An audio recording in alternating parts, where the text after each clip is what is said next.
বাড়ি ভারী মজা, শ্বশুর বাড়ি ভারী মজা, নতুন জামাই বলে শ্বশুর বাড়ি ভারী মজা, নতুন জামাই বলে পুরাতন হলে দেখবি রে তুই, পুরাতন হলে দেখবি রে তুই সবার মুখে কালি, নতুন নতুন দেখবি রে তুই সবার মুখে হাসি, পুরাতন হলে দেখবি রে তুই খেতে দিবে বাসি। জিন্না ওয়াল ইনসা ইল্লা বুদুন। কিছু কোরআন ও সহিহ হাদিস থেকে কিছু আলোচনা করব এবং কয়েকটি গজল বলবো। আসমানে থাকো প্রভু আমি জমিনে, তোমারি প্রেম জমে হৃদয় গহীনে, তোমারি গোলাম গো অন্য কারণ, অন্য কারণ আলিমুল গায়ব তুমি মালিক রব্বানা, আল্লাহু আল্লাহু আল্লাহু আল্লাহ। আসমানে থাকো প্রভু আমি জমিনে, তোমারি প্রেম জমে হৃদয় গহীনে, তোমারি গোলাম ওগো অন্য কারণ আলিমুল গায়ব তুমি মালিক রব্বানা, আল্লাহু আল্লাহু আল্লাহু আল্লাহ। আমার ঠান্ডা লেগে আছে ওই জন্য টান দেওয়া যাচ্ছে না। মনটি আমার ময়না পাখি, মনটি আমার ময়না পাখি খাঁচাতে রহে নাম, খাঁচাতে রহে নাম, খাঁচাতে রহে নাম। বারে বারে যাই চলে মন, বারে বারে যাই চলে মন সোনার ওই মদিনা, সোনার ওই মদিনা, সোনার ওই মদিনা। আরব দেশের তেঁতুল মিষ্টি, আরব দেশের তেঁতুল মিষ্টি, মিষ্টি খেজুর বেদানা, মিষ্টি খেজুর বেদানা। আবে জমজম কুয়ার পানি খেয়ে তো দেখা হলো না, তাই তো ভাবি ও রে মন খেয়ে কি দেখা আর হবে না, খেয়ে কি আর দেখা হবে না। মক্কা গিয়ে নামাজ পড়বো, মক্কা গিয়ে নামাজ পড়বো, নেকি কত পাবো, নেকি কত পাবো, নেকি কত পাবো। এক রিকাত নামাজে 1,00,000 নামাজের নেকি এক রিকাতে পাবো, এক রিকাতে পাবো। মনটি আমার ময়না পাখি খাঁচাতে রহে নাম, খাঁচাতে রহে নাম। বারে বারে যাই চলে মন সোনার ওই মদিনা, সোনার ওই মদিনা। আরব দেশের তেঁতুল মিষ্টি, মিষ্টি খেজুর বেদানা। আবে জমজম কুয়ার পানি খেয়ে দেখা তো হলো না। আল্লাহ রাসূল সাল্লাল্লাহু আলাইহি সাল্লামের এবং আল্লাহর আদেশ মানতে হবে। এবং আল্লাহ আমাদেরকে এই দুনিয়াতে পাঠিয়েছেন কেন? ইবাদত সম্পর্কে আপনাদের সম্মুখে আমি কিছু আলোচনা করব। আল্লাহ পাক রব্বুল আলামিন বলেন সূরা জারিয়াত সূরা নম্বর 51 আয়াত নম্বর 56, ওয়ামা খলাকতুল জিন্না ওয়াল ইনসা ইল্লা লিয়াবুদুন, আমি তোমাদেরকে সৃষ্টি করতাম না, কিসের জন্য আমি তোমাদেরকে সৃষ্টি করেছি তোমরা কি জানো? হে পৃথিবীবাসী, তোমরা কি জানো তোমাদেরকে কেন সৃষ্টি করা হয়েছে? তোমাদেরকে কেন এই দুনিয়াতে এই পৃথিবীতে পাঠানো হয়েছে? হে মানুষ জিন, তোমরা কি জানো? তোমরা কি উপলক্ষ করে দেখেছো? তোমরা কি চিন্তা ভাবনা করে দেখেছো তোমাদেরকে কেন এই দুনিয়াতে এই পৃথিবীতে পাঠানো হয়েছে? কেন তোমরা এলে? আমরা কেন এলাম? আমাদের এই দুনিয়াতে আসার কারণটা কি? আল্লাহ পাক রব্বুল আলামিন এই দুনিয়াকে এত সুন্দর করে সাজালেন কেন? তোমরা কি একটু চিন্তা ভাবনা করো না?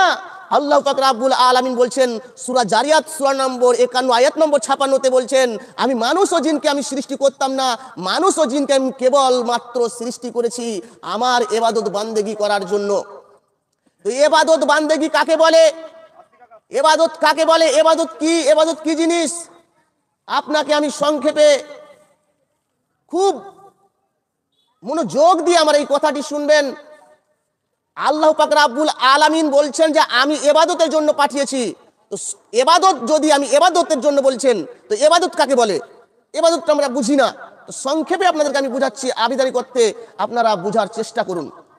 শুনুন, আল্লাহর নবী মুহাম্মদ সাল্লাল্লাহু আলাইহি সাল্লাম বলছেন, এবং আল্লাহ যেটা বলছেন কোরআন ও সহিহ হাদিসে যেটা আছে সেটাকে মেনে নেওয়া হচ্ছে ইবাদত।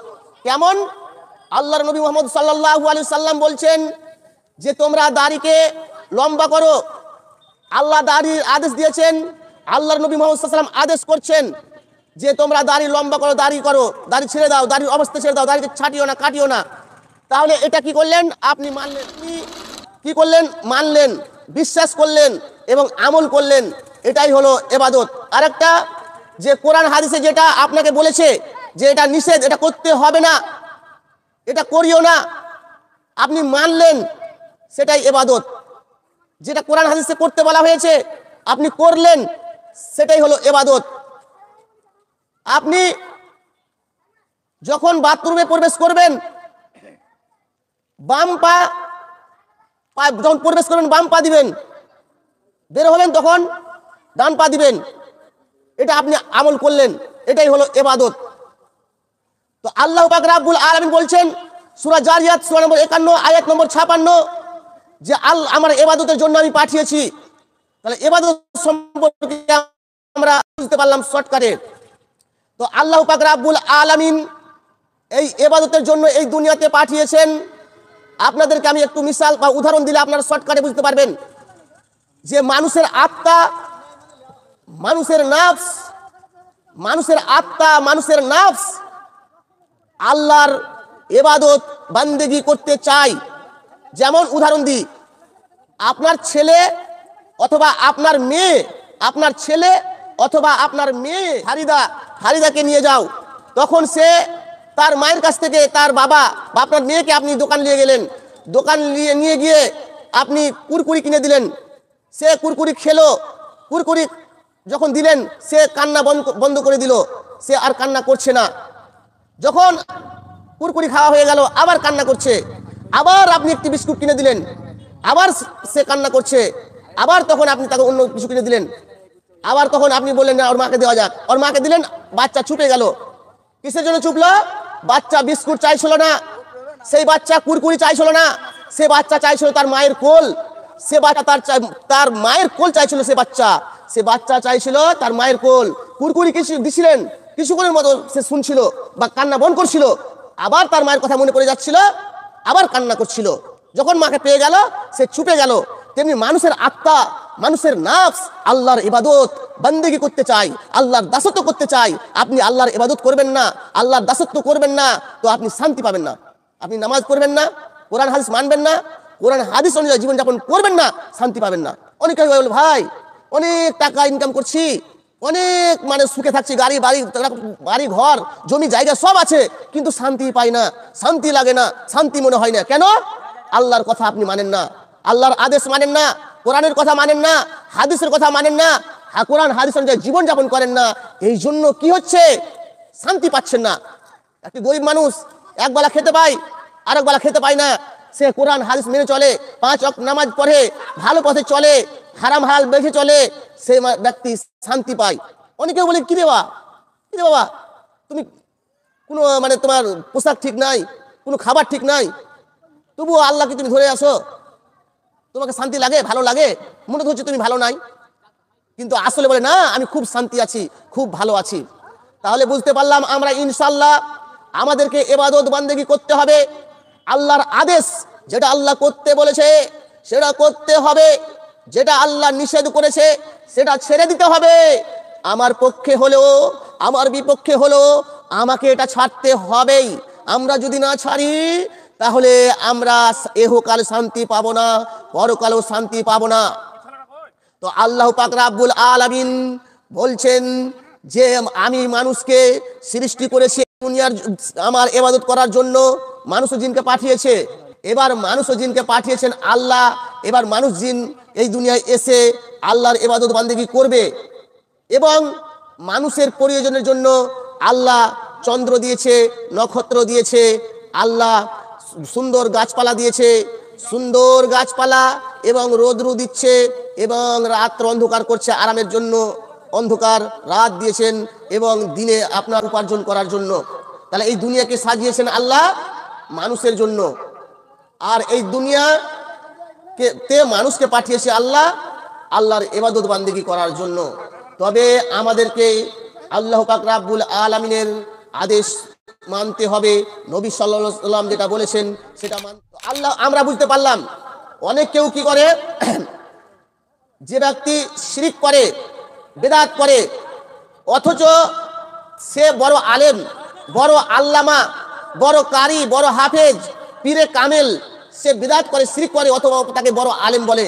কিন্তু আল্লাহ পাক রব্বুল আলামিন বলছেন সূরা মাইদা সূরা নম্বর 5 আয়াত নম্বর 72, সেখানে আল্লাহ পাক রব্বুল আলামিন বলছেন যে শিরক ব্যতীত অন্যান্য গুনাহ কেউ যদি তওবা না করে, তওবা করলো না, গুনাহ করলো, পাপ করলো, তওবা করে মারা গেল না, সে মারা গেল তওবা করেনি, আল্লাহ বলছে তাকে ক্ষমা করে দেব।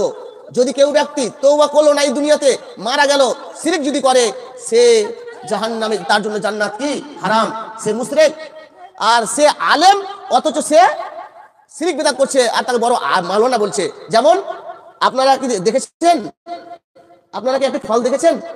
বেদানা, বেদানা মানে নাই কোনো দানা। যেমন আমরা বলি কোনো মানুষ, কোনো বাচ্চা বেআদব, মানে যার আদব কায়দা নাই তাকে আমরা বলি বেআদব। এই জন্য বেআদব মানে আদব কায়দা নাই, ওই জন্য বেআদব। তাহলে বেদানা মানে তার নাই কোনো দানা, তার নাই কোনো দানা, এই জন্য তাকে বলে বেদানা।